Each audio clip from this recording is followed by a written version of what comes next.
Right,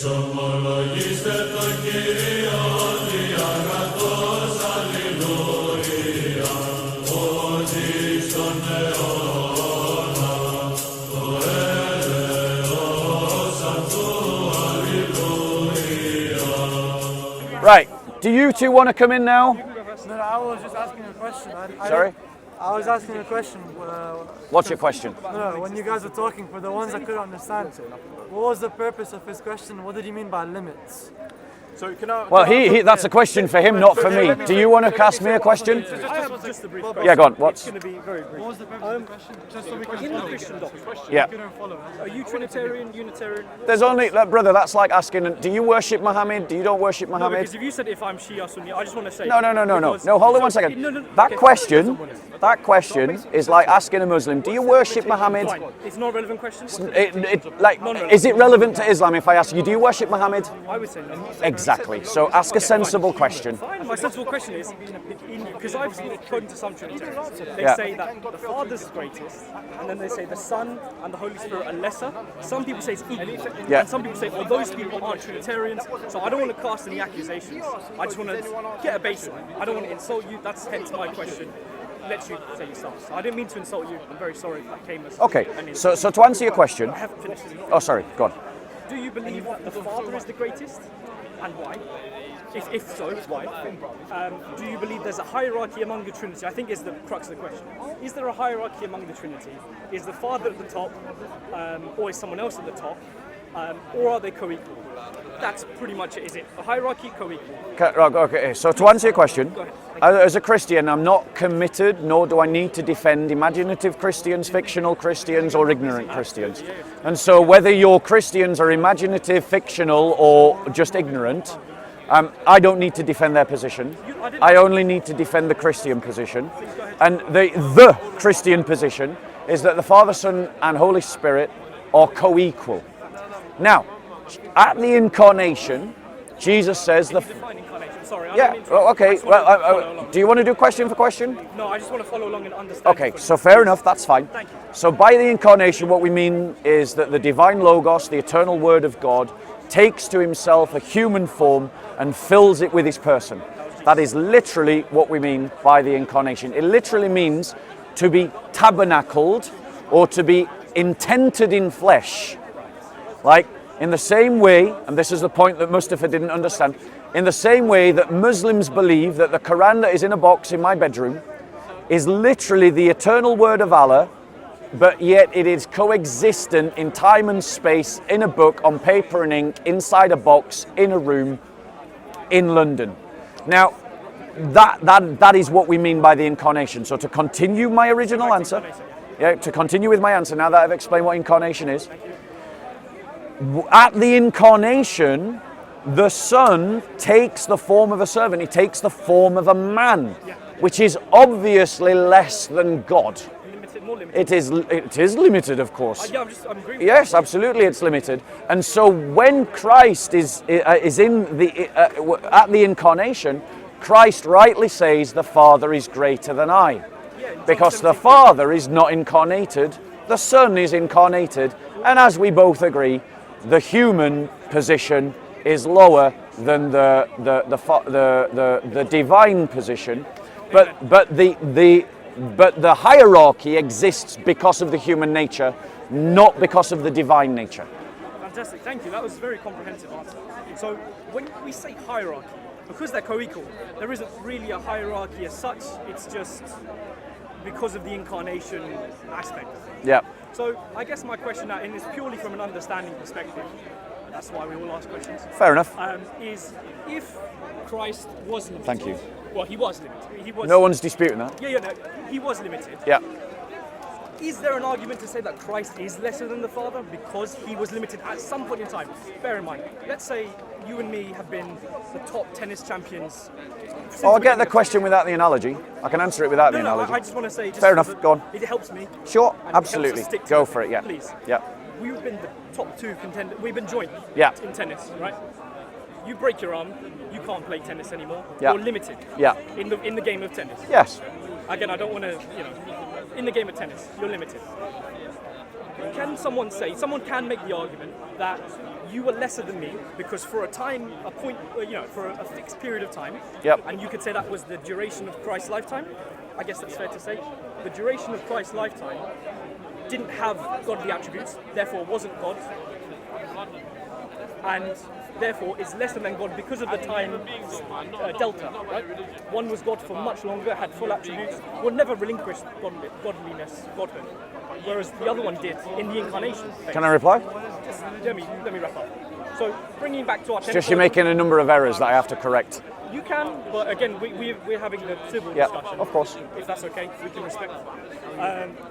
So, my question, the crux of it is, and I don't really want to talk about Islam and things because it is purely an understanding point of view, is if Christ was limited for a certain period of time, for the duration of the incarnation, can you make the argument that he was less than God?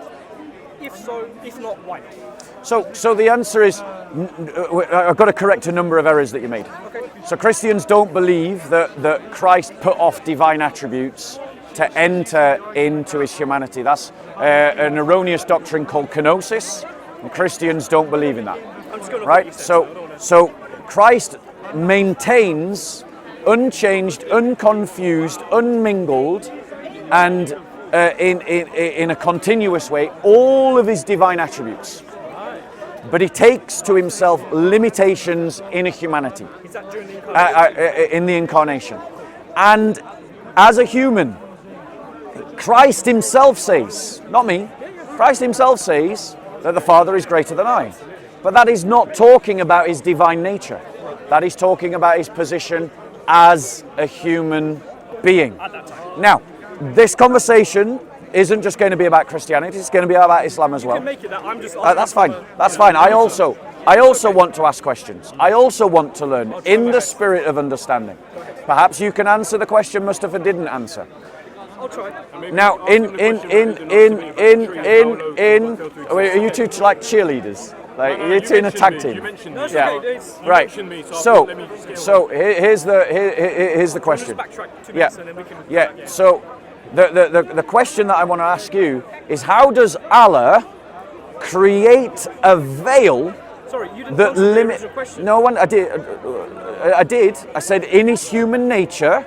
Okay. So in his human unglorified nature, Christ himself says the Father is greater than I. Okay. Now that is not talking about his divinity. Right, so that is the answer. Fantastic. Now my question to you is, how does Allah create a veil, so it's a created thing, that now has the power to limit his infinite divine glory? Okay, that's absolutely fine. I'm satisfied with your answer from a Christian theological perspective. And again, just to summarize from my understanding, Okay. before I go on to my answer, is that during the incarnation, Christ didn't lose any divine attributes. You're Correct. arguing he didn't give away anything. Correct. Nothing changed. Nothing Nothing was mingled. Nothing was Nothing mixed. is to be confused. Nothing was mixed. There was no dual nature, divine No, nature, human nature. so there's no. So Because I hear a lot of things. I just want to we've got to be clear about our words. I'm asking you. Yeah, I'm trying to be clear. Please. So what we say is, without confusion, without mingling, Yes. and without change, and without separation. Right. Right? Now, by analogy, to help you understand what I mean by that, Yeah, let's go back to it's that. exactly the same. My analogy for the incarnation is your doctrine about the Quran. You believe that the Quran is the eternal word of Allah. I believe anything. Well, actually, I did yeah. make an assumption there. I apologise. sorry. Maybe you're not a Muslim. But Maybe I'm asking from a yeah, purely- maybe. But maybe you're not a Muslim. Maybe you say that Allah. Maybe this argument's hypothetical as No, well. yeah. So, but as Muslims believe, But it shouldn't be I'm relevant, still right? one second. It's not relevant. No, it is relevant. It really is Fine. relevant. You can come back and make it relevant. Yeah, it really is relevant. Please. So the analogy that I'm using to demonstrate what I've just said about the incarnation is the Muslim doctrine, which I suspect you believe, which is that the Quran is literally the eternal word of Allah that can be found on ink and paper. And all those people in Saudi Arabia that flushing Qurans down the toilet, what they're doing is that they're damaging ink and paper. They're not damaging the eternal word of Allah, because the two never are separate. They can't be talked about as being separate things, but they're not mixed, they're not mingled, and they're not to be confused. Okay. Fine. fine. So, and I guess this comes back to the fact that you said that there's no intermingling between the non-divinity and the divinity nature of the Yeah, they're not divinity side mingled. of Christ. Not mingled, but during the incarnation, what's the best label to give Christ while he walks on this earth? While he says the Father's greater than I? Yeah. Is it divine or is it human? Can I answer that? Yeah. Okay. The answer is exactly what the church has taught for over 2,000 years. Which, sorry, not over 2,000, 2,000 years, which is that Christ is fully man and fully God. And we've taught that conclusively and for millennia. Yeah, that's cool. Yeah, You know? But if it's both, how can they not intermingle? Let him ask all of his questions, Firaz, and then you can jump in. If it's not intermingling, how can it be fully man and fully God? That contradicts to me. No, it doesn't. Yeah, it does. Well, let me. For me, it does. Please elaborate. For example, there's many examples in nature where things have dual properties. Yeah. So light has the property of wave and particle. I'm sure you know what the triple point of, what a triple point is in terms of a chemical substance. Yes. It has properties of solid, liquid, and gas all at the same time. So this is, if we can envision that in creation, your choice is to either accuse the creator of creating a contradictory creation, or to accept that things can have multiple properties in multiple different properties simultaneously at the same point in time. And so there's no contradiction entailed. Now, my question to you, I noticed, was not answered. No, but I wanted to finish that point. My question to you, my question remains to you unanswered, Please repeat. which is this: how does Allah create a veil that limits his eternal infinite glory? We get to the veil part. I have to say, when you refer to the veil, I don't know what you're talking about. It's the shank. You can elaborate like you did with incarnation. Okay, so in Al-Tirmidhi, right, it says that when Muhammad goes up to the highest heavens and he goes before Allah, one of the questions that Aisha asks him is, "Did you see your Lord?" And Muhammad replies, "How could I see my Lord? He is veiled in light." And in another hadith, it says that the veil of Allah is there because if it wasn't there, the glory of Allah would destroy all for as far as Allah could see. Now that obviously is saying everything because Allah can see everything. So what you've got is an infinite power of glory being limited by a created veil. Now, my question to you is, right, does it entail any kind of contradiction for Allah to limit his divine attribute through a created thing? Sorry, I had to go with So my question again please. is, guys, and he doesn't want to be on camera, so let's just leave the cameras I where am they... backing up, but all the cameras are Yeah, coming. So yeah, please, let's just, don't move the camera. So my question is this: does it entail a contradiction for Allah to have infinite, eternal glory that can destroy everything, all created things, all that Allah can see, including the veil, because Allah can see the veil and Allah created the veil? Does it entail a contradiction to say that Allah's veil limits his eternal divine glory? That's a great question. It is, isn't it? And I'll say the first point of the question, does it contradict the divinity of God and the supremeness of God? I'm going to say no. Thank you. That's the answer that we've given. The reason I say that is because God can do many things and God desires to do things. The ability and the desire of things are different, I would argue. Yes. I don't like saying this, but I could Later, punch, Firas. Let me finish with him. Sorry. I could punch someone right now. I could. But do I want to? No. And the ability and the desire to do things are two very distinct things, right? Yeah. Allah can execute whatever action he desires, whether that be a thunderstorm right now, whether that we just saw rain, or whether that be a forest fire, for example. He can do those things, but whether he chooses to do it is obviously up to him and the divine will. And people call it fate, they call it destiny, call it many things. Now, onto that specific example of the idea of the veil, blocking the destruction of all creation. That's what ultimately says, yes. Yes. Yeah, that's absolutely fine. My question, I don't want to ask a question with a question, but my clarification or request of clarification, and you will not be able to answer this, is A, what constitutes a veil? Is it a physical thing that, as we know, a veil to drape over someone's head? Or is it a metaphysical barrier that actually blocks things between realms or between states of matter? Then we move on to, and regardless of what the answer is, ultimately it comes down to the ability of Allah to destroy all of creation isn't taken away by the fact that He doesn't desire for creation to be destroyed, which is why the veil is there, because the veil could be rhetorical in the way that Allah does not want to destroy everything, and that could be described as a veil or a barrier in that way. So to cycle back, we say that it doesn't contradict the doctrine because God is not limiting the destructive capability that He has, in the sense that He destroys everything He can see. But we would say that God simply does not want to destroy everything that He can see, and therefore this veil, which may not be a physical thing, which may not be a creation, hopefully you can appreciate that. It could be a rhetorical idea or a concept of God not wanting to destroy all of creation because He loves us, because it's not within His divine plan. Again, to speculate about the reasons of God is, we can do it all day. But that would be the crux of the argument. The ability and the desire of an action are two very different things. God has the supreme will to do both, or any, or one. And that brings us to the argument that this idea of a veil does not contradict the idea of God and His all-powerfulness, because at the end of the day, God placed this veil there in an attempt for whatever His desire was. Can I reply? He used the ability to cast the veil. You're doing fine, by the way. Thank you. I appreciate it. It's my first time. I'm sorry. You can tell. He used the ability to cast the veil because of a desire not to destroy. But He didn't use His ability to destroy because He didn't desire it. Can I reply now? I think I've made my point. So Yeah, please. and thank you very much for actually trying to tackle the question. I do appreciate it. No, you've done a very good tackling Thanks of for the question. listening as well. But the problem with your argument is this.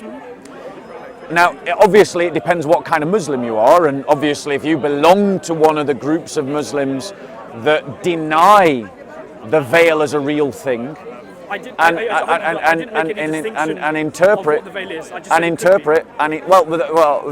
this is where we need to pin you down, because depending on which kind of Muslim you are, because your argument essentially says that the Hadith's description of a veil is purely metaphorical. I didn't say that. Wait. Right. I just want to correct you. I'll say the same thing that I said to Mustafa. If we interrupt one another, the whole conversation is going to break down, yeah? And so I would ask you not to interrupt, because I didn't interrupt you. It's my first time. Right. So, the argument that you've made, whether you like the consequences of the argument or not, is simply this. If your argument is to be sustained as the answer, and by the way, I think it's a very creative answer, Thank you. but if it is to be sustained, it logically follows that you have to deny the veil as an actual thing. And if you're denying the veil as an actual thing and you're turning it into a metaphor for a decision of God, right? That God is making a sovereign decision over His attributes, right? Then that means you have to argue that the veil is not real. But the problem with that is that is not what the Hadiths say. The Hadiths speak, and Muhammad speaks very categorically about the veil being an actual thing, not simply a word metaphor for a concept. Fine. Right? I don't know. So. But here's where the contradiction rubs. So listen carefully. This is the crucial bit. The Hadith states that the veil stops the glory of Allah, destroying the whole of creation as far as the eyes of Allah can see. If Allah can see the veil and Allah created the veil, then why does the glory of Allah not destroy the veil as well? That's the contradiction. Now, your answer is very creative. It is a sustainable argument. I'm helping you now because it's your first time. Thanks. If you hold that line of argument, you are going to get out of my problem. I know. Right? So I want to ask you, do you deny the veil as a real thing and interpret the hadiths, all the hadiths that talk about the veil, as a real thing, as being simply a metaphor for a decision of God? Is that what you actually believe? Is that your hack? Is that your deen? Because if you're willing to commit to that, then we'll progress the conversation along those lines. Right, so first I'll come back to my original point, because again there wasn't a misconception on your end. I didn't suggest that the veil was metaphysical. I said it could be, because I don't know at this state of time. I haven't read the hadith from Tirmidhi. I would love to see the reference so I could study it later. So if you could provide it, that would be great. But that's for later. I didn't say it was metaphysical, I said it could be. And I think that's different from saying it is something. No, I can say you're wearing green, I could say you're wearing a turquoisey colour. You know, could, couldn't, different. Could be a physical thing, could be a metaphysical thing. And I did specifically state that the notion of it being physical or metaphysical really doesn't matter at the end of the day, because of the argument, and you called it creative, of God's desire to do something being different to God executing something. So, and to bring that back into a point, is that if the veil was physical, like you're arguing, like you suggest the hadith say, and again, I can't confirm that as the haqq because I haven't studied it myself. It would be foolish of me to say this is the haqq. If you tell me what kind of Muslim you are, I might be able to tell you what your deen teaches. Right, which kind of Sunni? I think. In what sense? Are you Salafi? Okay. Hanafi. You should have asked what school I belong to. Well, that's a school of fiqh. Yeah. Let's find I'm Hanafi, I'll give you the answer. Okay, fair enough. Well, in my understanding, and feel free to correct me if I'm wrong, but the Hanafi position is that the veil is a real thing. Okay, I will study that and I'll learn. And feel free to come back and correct me, because I'm not 100% certain of that myself. That's okay. But for instance, I know Muhammad Hijab is Hanafi, or very close to Hanafi, and he believes that the veil is a created thing. Hashim is Hanafi, I believe. These are just guys, by the way. I may not subscribe to their. Yeah. Granted. But But my point is, until someone proves otherwise, I'm working on the assumption that the Hanafi believe that the veil is an actual thing, not simply a metaphor for a concept. So let's draw the benchmark. This argument is based on an assumption. Yes. Because you just said, you've used the word assumption. Yes. Because I come from a mathematical background, we do proofs. Yep. You start a proof by an assumption, right? Agreed. N equals 1, N equals That is whatever. fine, yeah. So that's the benchmark we've said. My argument, as creative as it was, does say that benchmark doesn't really matter in the grand scheme of things, because if Allah willed for something not to be the case, that would not happen. Can I reply to that? Actually, I just wanted to Yeah, say, go on. because we did get distracted by asking what kind of Muslim I am. True. Yeah, so just in that sense, I think we can wrap up quite soon, because I don't really have much else to say. But rather, the idea of the veil being physical or non-physical doesn't matter if Allah didn't will to destroy everything. And I think that's the key point that we're saying, because the event of the veil being created, as you argue, that assumption that's there, did happen, but the destruction of all life on earth didn't happen. So we can therefore say that it was within Allah's defined plan to not destroy everything within the current creation. Does that suffice? Right, no. And here's why. It doesn't suffice for this reason. One, because if it turns out to be the position, and I'm trying to research it while you were talking, but I ran out of time. If the position is that the veil is a real thing, then you really do have a deep contradiction inside of Islamic theology. Because Allah can see his own veil, the veil is created, so why does Allah's glory not destroy the veil? Because it says Allah's glory would destroy all that he can see. Is that the question? Right? No, I'm just making a point. Now, your argument, the creative one, that you also have a duty to establish that as the deen, right? Because, yes, because here's why. Okay. Because if you're defending something that's not actually the deen of Islam, if you're defending something that's not actually the deen of Islam, then your argument collapses. You know that. Could be heresy, yes. Yeah, exactly. That's It's a fair point. it's like a Mutazilite saying, well, I'll get around all the problems inside the idea of an eternal Quran by saying that the Quran is created. And they get around it. But that's not, brother, focus on me. Right, Mustafa's Mustafa is losing his manners. There was an assumption. Mustafa is losing his manners. Stay focused. I can let him. Right. I mean, I'm happy to have a conversation with you both, but If he wants to but talk then to me, that's fine. But he may no, not be directly but if he's talking to you while I'm talking to you, you then have to make a choice about whether you're going to be polite to me, your interlocutor, by listening to me or not. Absolutely. Do you want to go back to the idea Right. of the Mustali? So, Yeah. as you well know, if you're arguing a heretical position, your defense collapses. So just as now I have a duty to try and demonstrate that the veil is created, if you want to sustain the defense that it's just a metaphor, you have to demonstrate that argument Sorry, what as the defense is a dean. metaphor? The What idea am I trying to prove to you? that are you losing track of your own argument, bro? bit, yeah, sorry. Right. Can I Here's Let him finish, please. Sorry. here's what you said, and it was a very creative argument. You said I don't think it exits. So just before you say my argument, I don't think it exits the confine of Islam. right. So you said that the veil is not an actual thing. No. I did. That was not my. No, argument. hold on one second. This is I didn't say that. No, you did. No. I said Right. it could Well, not be a right. But that's the point. Your defense hinges on that could. Yes. Thank you. Absolutely. So Based on therefore, assumption, just like following the argument, and let's not interrupt one another because the conversation breaks down. Therefore, it is on you now to demonstrate whether you've just argued from the dean or not. Yeah. If you haven't argued from the dean, the defense collapses because the could goes the other way. And if the could goes the other way, my argument is sustained. And my argument, now you do maths, so you can follow this. Yes, I've got a mathematical Thank you. proof to this. So you know, right? Not to this, you haven't. No, I do. Yeah. So what you're trying to say there is a mathematical right. proof. Thank you. So, yes, to the logic of what I'm saying. So, in terms of, if your argument collapses, my argument is sustained. If the could goes in the opposite direction.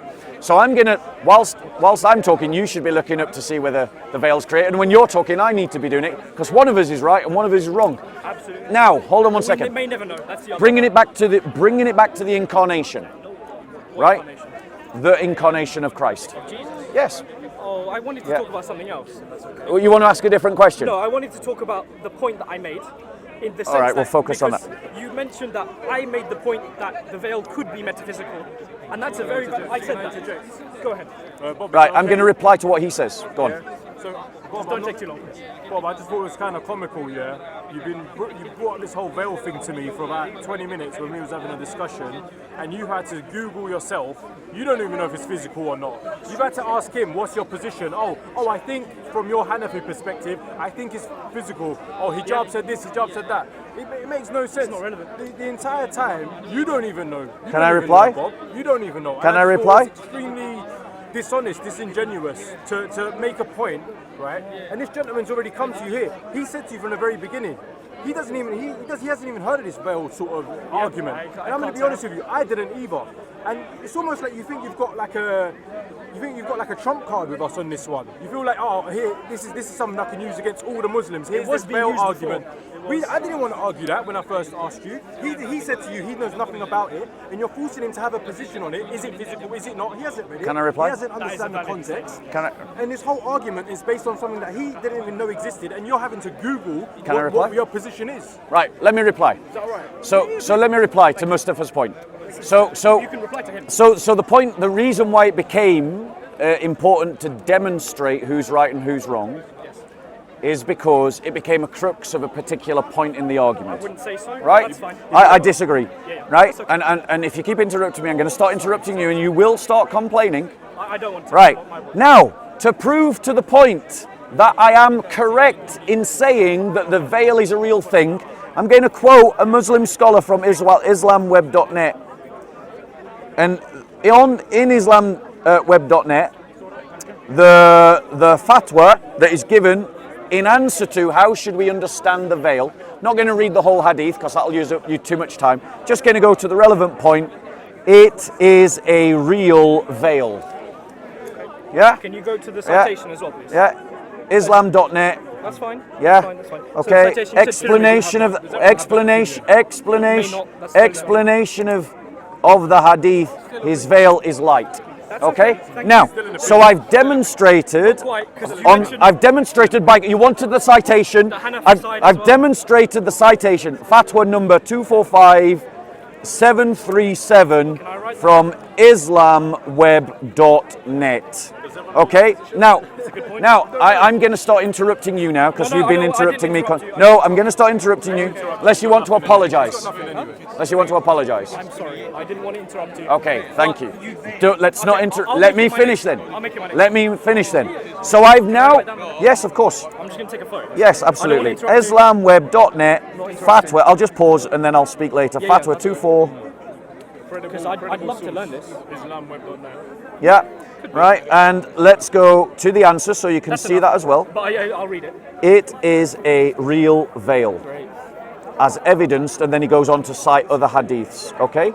So he's citing hadiths to demonstrate that it is a real veil. I can read them if you want to, but you're competent to read them yourself. Now, my point to you is this. I have now demonstrated that the veil is a real thing, not a hypothetical thing, not a metaphor for a concept. So the could be has been answered. Correct. It is no longer a could be, it is a real thing. Which means, as we agreed earlier, your defense has collapsed, my argument is sustained. Right? There is a contradiction inside Islamic theology. My theology or Islamic? Islamic theology. I don't know if you hold to Islamic theology. Yeah, that's Never stated that you hold to Islamic theology. I made an assumption, and I've always worked on that assumption. Now, in terms of the Islamic theology, there is a contradiction between the veil limiting the glory of Allah, right, and it being a created thing limiting Allah's eternal infinite glory, bearing in mind that it says that everything Allah see would be destroyed. And can Allah not see the veil? Is he blind to the veil, or can he see it? If he can see it, then it should be destroyed by his glory. If he can't see it, then Allah is blind. How does that work? Feel free. No, please. Brother, don't interrupt. Yes, you are. You are interrupting. You are interrupting. He's saying, he says don't interrupt, but the moment he finds out he's a Muslim, he's suddenly okay with it. I just want to say something. No, brother, our conversation will end. Brother, ask Lamin. You've made some points. Yeah, talk to me, bro. You can talk after. No, talk. I'm not talking to him. He owes me 500 quid. He's not a man of his word. I'm not interested in talking to him. I will let him permit Right. to talk, but if you don't want to talk to him, that's your problem. I will not engage in any conversation that he's a part of. You've made your point. You don't want to talk. So go on. I want to talk to you. So you made some points. You got the fatwa Yeah. from islamweb.net. Yes. Previously, you asked me about my position as a Hanafi Sunni Muslim. Yeah. My question to you, because you brought this claim of the fatwa, but when I say you brought it, you've shown it to the argument. Yeah. I didn't bring it here. Yeah. Can you now ascertain whether this fatwa applies to a Hanafi Sunni like myself?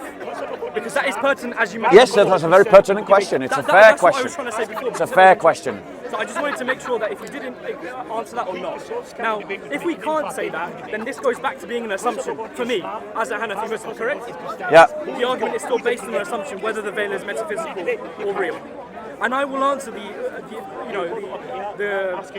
nature of the veil in terms of metaphysical side. Don't worry, but I'll just let you bring that forward. While you do that, I'll let you make your point. But shall I keep going on my argument? Right. So. Because you made another point there as well. So let me come forward. I am going to search. I am going to search for it. I am going to find it. I want to say something. Right? Because the crux of the question is, however it's done, can Allah limit his attributes? Can God limit his attributes? That's the whole point of this debate. That's exactly what. No. Again, I'm being very patient with you. It's my first time. Right? Okay, I accept your apology. So the problem is that this whole debate is based around whether God can limit his attributes. And I'm demonstrating, this is just one of my two arguments, that Allah limits his own attributes. Right. And thus, criticizing Christianity for God limiting his own attributes in Christ is not a sustainable argument. Yeah? Right? Okay, so that's what I'm saying. Go on. So, in the middle of my point, when I mentioned the idea of this is my cousin, Right. so the idea of if I'm a Hanafi Muslim, a Hanafi Sunni Muslim, does this fatwa apply to me? You've brought that evidence, you need to support your claim. Now, we go back to the argument of, you said that whether the veil is real, i.e. physical, created, that destabilizes my argument. And then you also brought up something else which we've trailed off.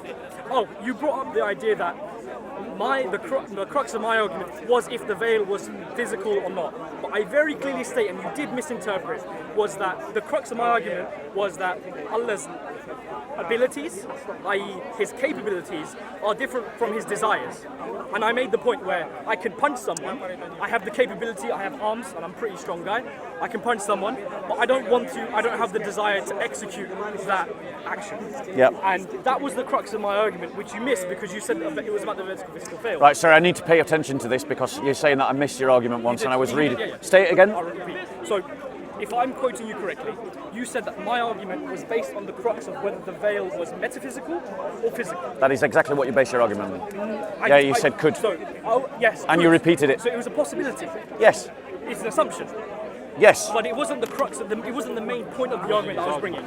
It's actually irrelevant to the argument Really isn't. because the actions of God can be different from, the capabilities of God can be different from the desires of God. We know very clearly that whatever God wills becomes the actions of God, and that becomes, enacted, let's say. That's the root word of the word action. Sorry, I'm waffling. So that was the crux of the argument, which I think we've diverted from talking about the veil. I'm happy to talk about the veil because you brought forward something, and whether that applies to me, you're still determining, because you know I'm a Hanafi Sunni Muslim, and this fatwa may or may not apply to me, and yeah, that's what you're trying to achieve right now. But my key fundamental is, if the veil is real, which you're arguing, so shall we benchmark the argument if the veil is real? Is a quick question to you. Yes or no? I mean, that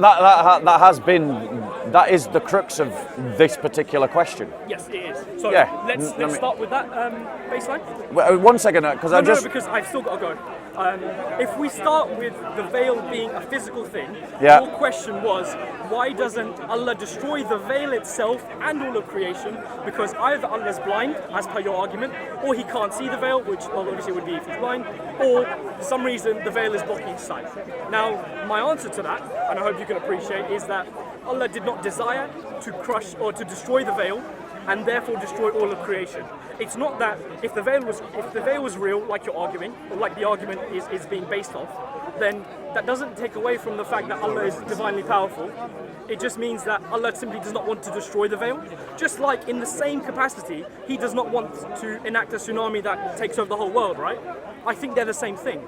The desire to destroy the world through His sight of everything He can see, or the desire to cause a tsunami. Right, I mean, the argument is being repeated. Like, I don't need to go back over. Bring that back up. We don't need to go over the crux of the arguments again and again and again. Okay, so like, I am 99% certain, and I'm only needing that to demonstrate the proof because you asked me to. Yeah, you made a claim. Yeah, So it's fair. well, absolutely, and you have also made a claim. This idea that the veil is not an actual thing. Hypothetical claim. Right, but that's the point. You're and this is you can follow the logic of this. I know you can, and you already have demonstrated that you can. So I don't know why you want to obfuscate suddenly. The reality is that your argument is based on a hypothetical, and if your hypothetical is not Islamic deen, it's not Hanafi school, right? Then your argument collapses. So there is some onus on you to demonstrate what is the Hanafi position. I am now asking you to demonstrate what is the Hanafi position about the veil. I'd like you to demonstrate that from a source that you cite. You're asking for right? a source. 1 second. I haven't finished. Okay. Right?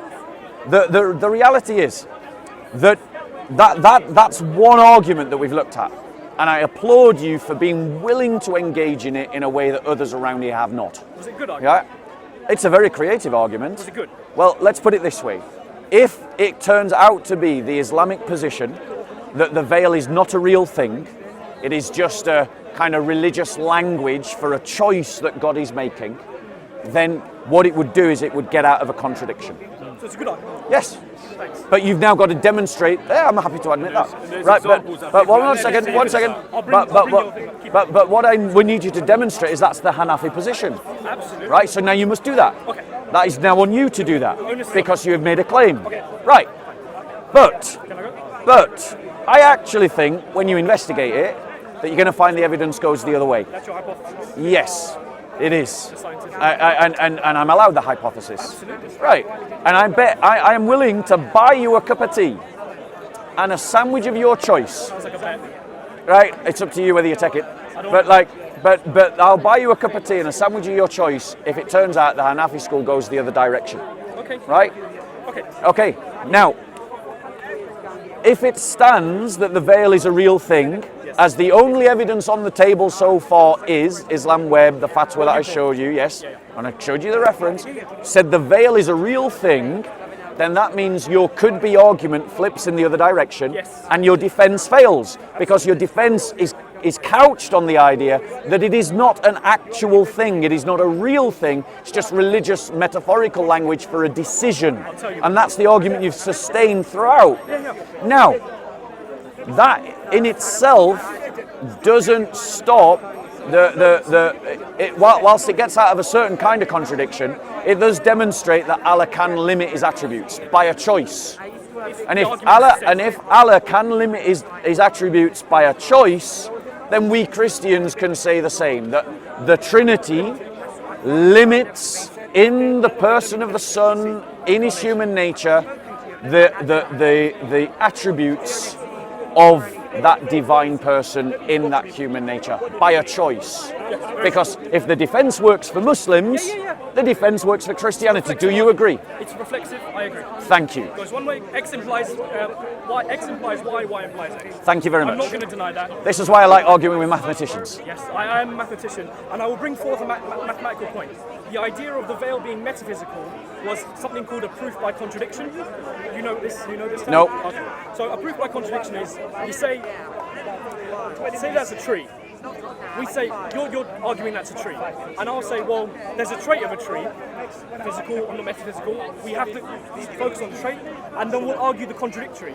Say, we know trees are flammable. If I prove the tree is not flammable, I could argue that's actually not a tree. That is perfectly valid mathematical statement. And the use of my proof by contradiction was, if you're arguing that the veil is if the veil is physical, created, then if we take the contradictory approach, if the veil is metaphysical, then does the argument destabilize? How does that play out? With respect, bro, Yes. you're arguing a proof to a logic that we both agree upon. There's no reason to prove the logic. We're both using the same logic. There's nothing wrong with that. Exactly. We're allowed to prove things that already exist. I know, but I'm just saying we're kind of wasting a bit of time here because we're both I don't wanna waste using time. the same logical principles, and you're now trying to prove to me the logical principle that we're both using. I just want to state the logical principle. Right, just that's so it's fine. Because you didn't know proof by contradiction. I didn't know the term, Yeah, but no, the point is, as I've demonstrated, is if X equals Y, Y equals X, Reflexivity. and so if it works in Islam, it works in Christianity. If Allah can limit his attributes, as your argument would follow, that if he limits his attributes by a choice, then that means that the God of Christianity can limit his attributes by a choice. One moment. So, I've just talked about the proof by contradiction. That was it. Now you've asked to bring an onus, you've talked about the onus of bringing the fatwa from a Hanafi, Sunni perspective of whether the veil was real or not. No, that the veil is not real, which is what your argument is sustained by. Well, because we know it's a proof by contradiction, that is what it's sustained by, right? Right, so you've got to bring the proof. So bring the fatwa. Bring the fatwa from a Hanafi school that says the veil is not an actual object. It's not a real thing. But it's got to be a Hanafi source. Because that's what I would believe. Right, well, you've got to demonstrate it You're not now. going to lose your mind if I say something. Well, let me reply to him. Do I have to bring it now? Because I really like this conversation. I happily have it. Because if you want, we can park that point of the discussion. I think it was a good discussion. It really was. Yeah. What's your name again? My name's Mohammed. Mohammed, that was a really lovely It conversation. was good to talk to you. There were a few missteps along the way. I didn't want to interrupt you. And vice versa. And hopefully I didn't want to insult you as well. You didn't insult me. Well, not when we were talking anyway. Right? I'd like to give you a gift because I always enjoy whenever I have a. Have you got? I will give you a gift as well. I will give you a gift. Have you got a Bible, bro? I do read the Bible via. There you go. Now you've got an analog copy. Is this your Bible or? No, it's not mine. I'm giving them away. A Bible. It is a Bible. That is now your Which Bible. Bible is it? Oh, King James. King James translation. Does this have Now, the story of the adulterous woman in it? Yes, it will have. In John. In John chapter. I don't know about it. I hear people. The adultery pericope is in there. I've got defects. Yeah. Right. I've got great defects. I mean, if you want to talk about that, we can do. Is this not someone's? No, that's yours. Oh, okay. Thank you. It was mine. I'm giving it to you. Yeah, let me get you a gift as well. Just so you don't feel left out. I think the argument ended well. To summarise, Yeah, go on, I'm listening. whether or not it's metaphysical. Just a gospel for you, bro. No worries. If you do want the Bible instead. No, that's yours. King James. Hey, I just gave you a As gift. in, if you want Just to, giving it away right in front of me. That's a nice. I'll give him a Bible. King James. Right, go But it's on. different. I will read it in Do the you believe in that book? Go on, King sorry. James, do you believe in that Go on, book? you finish. No, I'm All right. Mohammed, come back to me. Let's talk See, some more. I'm a busy guy, like I said, Yeah. I'm a mathematician. But you're asking for a fatwa from a Hanafi School from a that Hanafi says school the of position. veil is not an actual thing. It's not a real thing. But if I do prove that it is metaphysical, Then we have another argument. there's another argument. If I prove that it's physical, there is still the argument that God's actions and desires. I want to be clear about our language, because you're a mathematician, Yes, but I've done a bit of theology. sure. You've got to be valid, clear. valid. Metaphysical is not equal to material. No, I know that. That's why. Right, I made the okay, distinction. so what I'm saying is, let's say real. Yeah.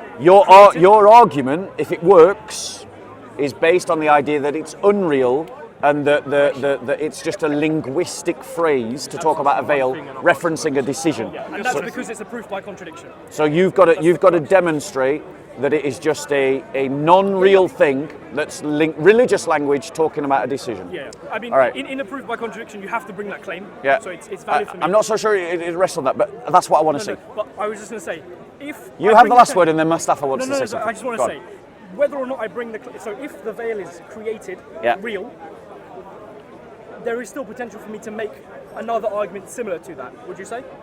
We can explore that at a later date. If it's real, then obviously you can marshal some of the defence. But I think I have a hypothesis. But I think you're going to be surprised. I think the Hanafi school is going to come out on my side, not yours. I think I have a 99% hypothesis Sorry. that if the Hanafi perspective is that the veil is real, Which I think it is. created, fine. I think the argument that I made of Allah's capabilities and His desires to do things still holds. And we'll make the argument when I bring that claim. Brilliant. When I can. And I when won't you, promise a that's certain fine. date because I won't hold you to it. Yeah. But when you do, you'll demonstrate that Christianity has no contradiction by saying that in the incarnation We'll have there's to explore those limitations. things. We'll have to But we're talking about Go on, Mustafa. contradictions here. Yeah. And you're making an example that if I was to reject your claims of hypocrisy, I would have to make the same hypocrisy contradictions within Islam. Yeah. Right? So how does that benefit Christianity? Because if all you're saying is you're basically confirming what the Quran says, and you're saying this also applies to Christianity, you're basically saying my ideology, not just Islam is not wrong, you're basically saying Islam is right, because the contradictions that I say where God can't be limited but you're saying he can, and you're giving me examples where God is limited in the Quran, you're basically saying, oh, the Quran has some validity and some credibility, right? So how does the Quran being subject to the same level of critique benefit you? Because you haven't addressed the issue of, oh, we're wrong, so they're wrong too. That means I'm right. That's not necessarily Can I, right. right, let me You explain. understand my question? Yes, I do. Right? So the thing that's being critiqued in my counter argument is the Islamic, the assumptions behind the Dawagandist question, the Da'i question. Right? What I'm actually saying is, right, Islamic theology about the Quran and about the veil works. For Christianity. No, listen. It works for Islam, right? It's a consistent argument, right? But that theology, Mustafa, Muslims borrowed from Christians, because Christians were making it centuries before Islam, from the Council of Ephesus, right? So what's actually being critiqued isn't Islam, right? What's being critiqued is these kind of childish, silly arguments that Muslims make, where they attack Christianity saying, well, how can God be limited? How can God do this and be that? It's that kind of mentality and argument that's being critiqued. I'm actually not criticizing Islam, because strictly speaking, the theology that is in the books of your scholars makes sense. Because, and why do I agree with it? Because our scholars make exactly the same arguments. And it works for Islam, which means X equals Y, like your mathematician friend said. So if it works for Islam, That's a different guy. right? If it works, it is a different guy. Yeah, he's just been promoted to mathematician, by the way, right? If it works for Islam, then it works for Christianity, which means that it's the question itself that is silly. It's the argument itself that is silly, right? And that's what's going on there. So in terms of the contradiction in itself, you can't really use that as a means to sort of make a point against. You can't make that as a point against Islam then, because you're basically saying your question. I understand what you're saying now. You're saying your question doesn't make sense because if you was to agree with me, it's got the same holes in your ideology. Yeah, that's what you're basically saying. Yeah, I'm saying if it sinks, what I'm saying is this. If your argument... But that's if Islam is saying that God has limitations. Mustafa, listen. I'm saying to you, if your argument sinks Christianity, it sinks Islam. If your defense that would protect Islam from your own argument works for Islam, then that same defense works for Christianity. It's X equals Y, Y equals X thinking, and so it's what's being criticized, to be clear, Mustafa, isn't Islam. What's being criticized is the silly kind of argument that gave rise to the question in the first place, that strawmans Christianity on one side and then ignores Orthodox Islam on the other side. Because an intelligent person would be consistent in the way that they apply principles across the board. And mathematically that makes sense. Your argument only applies if indeed the references that you're quoting for the veil of Islam, of Allah, Al-Tirmidhi, yeah. So if it is actually proving that there's limitations, yes, then yes, I can see the correlation there. Correct. But if your point in the veil of Allah doesn't actually prove limitation, yep, then it's not the same. It's not one for all. It's not like this point is the same as that point.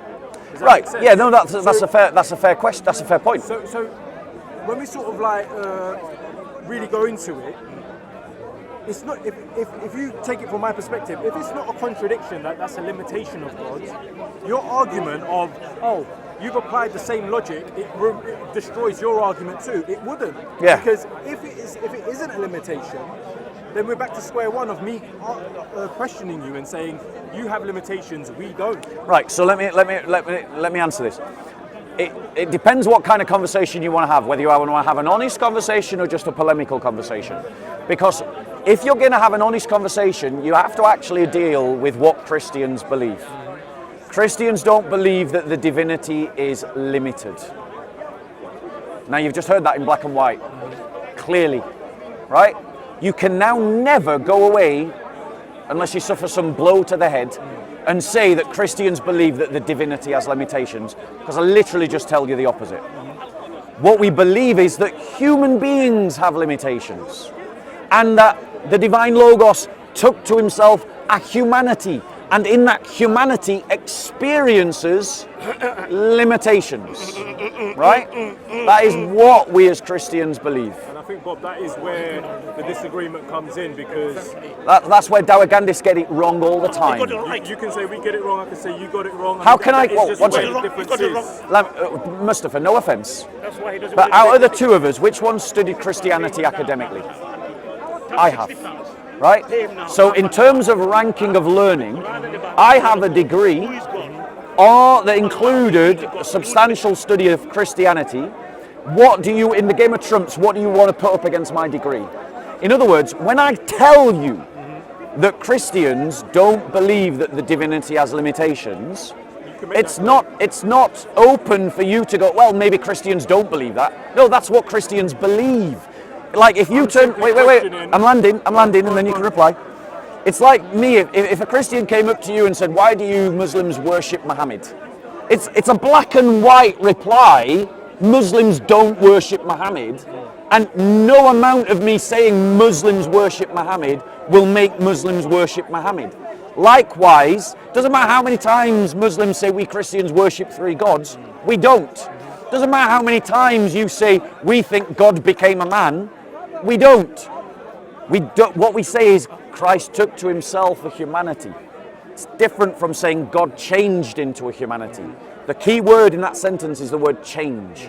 And if you don't want me to make false accusations about Islam, don't make false accusations about Christianity. Is that fair? Cool, man. Yeah. So in terms of Proof all things. you're bringing up your degree in some sort of Christian education. Yeah, religious and you're studies. saying, and you're basically saying to me, what do you have to trump that? Yeah.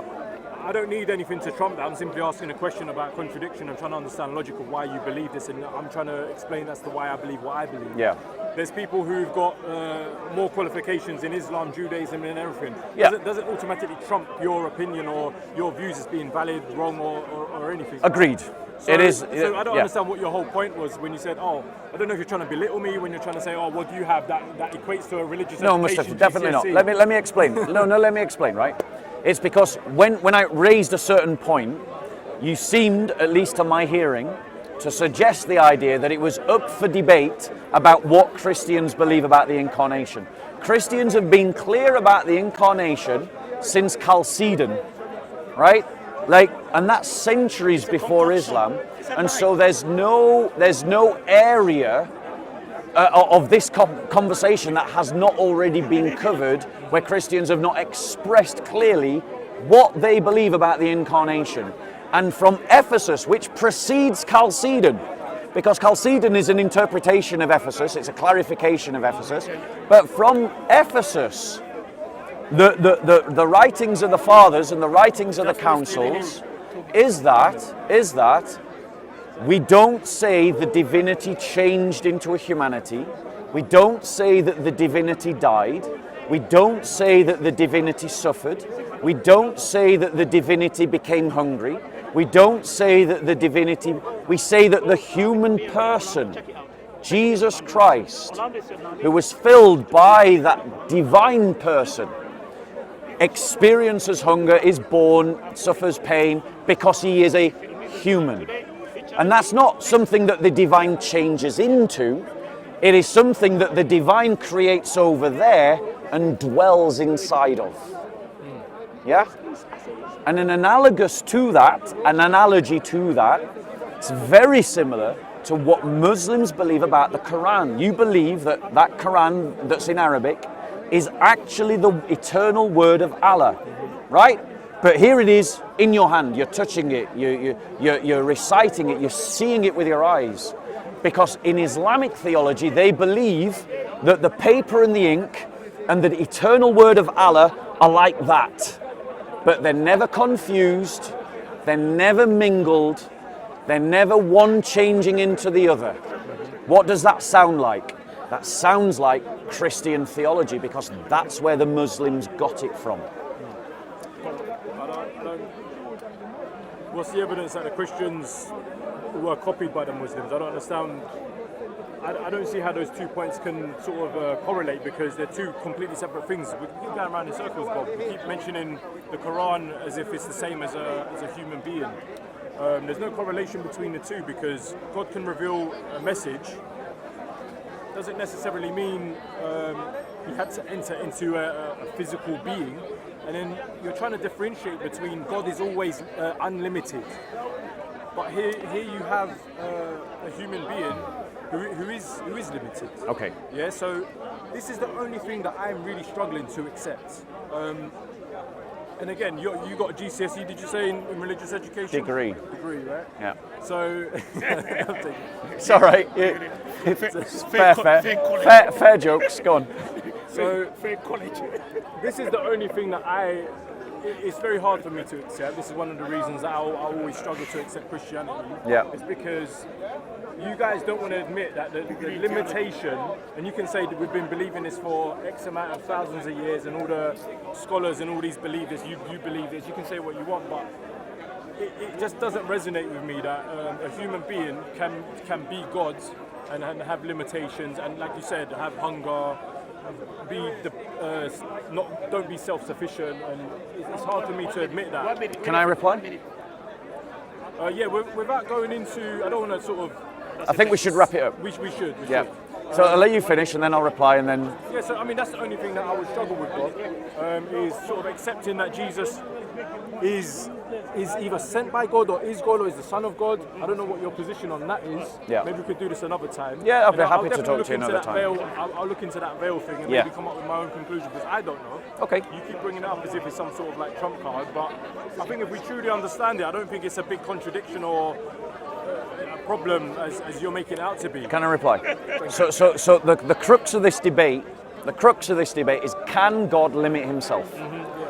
Now we're saying God limits himself in the sense that he takes to himself a human nature, possesses it, and lives through it. And in that human nature, there is limitation. And I'm pointing out that in Islam, in terms of your understanding of the Quran, and in the terms of your understanding of the veil, you also believe that God can create something that limits his attributes. That's if that translation and we need to, is correct according to you. yeah, and we need to be very, very clear about what's actually being limited. It is specifically to your question about knowledge. What's being limited is the attribute of access, not the attribute of knowledge, right? And that's why I tried to make that distinction earlier about the distinction between the possession of knowledge and access to knowledge, because you can possess knowledge that you don't have access to. So what exactly is being limited? From the Christian perspective, what is actually being limited is not the possession of knowledge. The divine knowledge is not destroyed, it doesn't disappear, it doesn't vanish, it doesn't go somewhere else. It's there with Jesus, but he doesn't have access to it because it is the attribute of access that is being limited at the incarnation, right? Like Allah limits the destructive power of his glory. What's being limited? His glory? No. But the destructive power of Allah's glory is being limited by the veil. And if the veil is created, My last question. yeah, and then if the veil is created, then Allah can limit his attributes by creation, which means Muslims believe what Christians believe. We just apply it to different things. I appreciate your answer, by the way. Okay. So going back to the veil and the limitations, if I can demonstrate to you that isn't in fact a limitation, Yeah. you wouldn't really have an argument and say that compares now to Jesus' limitation or lack of knowledge or access to knowledge. Yeah. You would have to demonstrate that. Yeah, so I would have to come back and say to you, look, the veil is this. It's not a physical veil, or even if it is a physical veil, the limitations are this and this. Yeah. So if I can come and prove that to you maybe next week, because I don't know anything about this veil argument. Yeah. And you seem to know more about it than me. So I would yeah. like to have more knowledge on that. Okay. And then come back another time and have a bit. That's absolutely fine. I'd love to do that, Mustafa. And I appreciate that we've ended better than maybe we got in the middle. We started well. We get kind of wobbled in the middle, but we've ended well, and that's great. Yeah, and so are you. I like you, Mustafa. And from the videos I've seen of you, I'm not gonna lie, you came across as a bit of a not the greatest guy, but like talking to you. Can we stick that on record? He said I was cool. You come across as a bit of disingenuine. You come across as a bit disingenuine. Well, I hope now you know that's not true. You are sometimes. You are. From what I've learned about you, you're not as bad as I seem. Yeah. You're not Even Lamin's just admitted that it's only sometimes. Yeah. So my point is, it's not all the time. No, not all the right, time. and that means I'm human like everybody else. So my point to you is this, right? If you can come back to me and demonstrate that the veil, and I want to make sure that when you come back, we don't get off to a false start. So I want to be clear about something. I'm not saying that the veil is physical. What I'm saying is the veil is real. Because there are things that are real that are not physical, like truth. So you're saying it's not a physical thing? I make no comment. I'm agnostic as to whether it's physical or not. I'm just saying it's real. So like numbers are real, truth is real, morality is real, but these are not physical things, but they're still real things, they're still true things. And so what I'm saying is the veil is a real thing. But how would I, again, based on... Now Mustafa, do you really want me to help you make your defence? Because what you're saying to me here's the standard that I would accept, and you're basically not giving me a standard. How am I going to prove to you something that's not real physically? Yeah. Is then I'm able to present it as something that is limited. Right, I'll help you. Right, you've got to demonstrate, right? I would like to have a clean slate of an answer that I can give. Sure. Without you saying to me, by the way, my position is this, and you have to go around it. Maybe your position is wrong from the very get-go, and I can present something completely different. Right, so I'll give you a hand. You know Muhammad that was here? He gave a really good defense, right? But it was contingent upon the veil not being a real thing. His argument was dependent upon the talk about the veil simply being lexical to like a word metaphor for a decision that Allah makes. Yes. Now, that argument actually gets round my contradiction, right? Now, please note, I'm saying it gets round, so brother, focus on me, right? So I'm not being unreasonable. I've just admitted that if he demonstrates that the veil is not a real thing, then he has escaped my argument, right? So I'm not saying that I've come up with some unanswerable question, but now the onus is on you and me to go away and do our research. I'm pretty sure I'm right. The Muslim position is that the veil is a real thing, and the reason why I say that, is because I've spoke to Hashim, I've spoke to Muhammad Hijab. They have all stated that the veil is a real thing, in person to my face, off camera, right? So that's why I'm confident, and I also showed a fatwa from a Muslim website saying that the veil was a real thing. And I've read other things in Islam that I couldn't find right now that talk about the veil being a real thing. So in other words, if you can demonstrate to me that it is Islamic deen that the veil is not real, then you have escaped my argument. So there you go. All right, you look after yourself, Mustafa. Take care. God bless. This guy really wants to talk to you. I know he does, but until he pays me the £1,000 he owes me. Yeah. I know, right? I know. No, it's right. So until he pays me the money that he owes me, I won't debate him. And that's been my position for years. Because he said, he said that if I end, and we've got it on camera, you can see it on Sokol Films. If I debate him on a question, he would give me £500. I debated him on a question, he never gave me £500. Now you ask me, should a Muslim keep his word? Mustafa? Right, Mustafa, I'm going to go. You look after yourself. Have a good day. Right.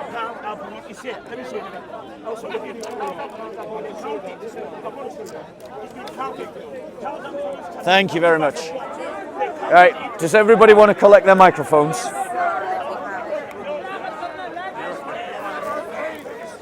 Have I got one of yours, Sam?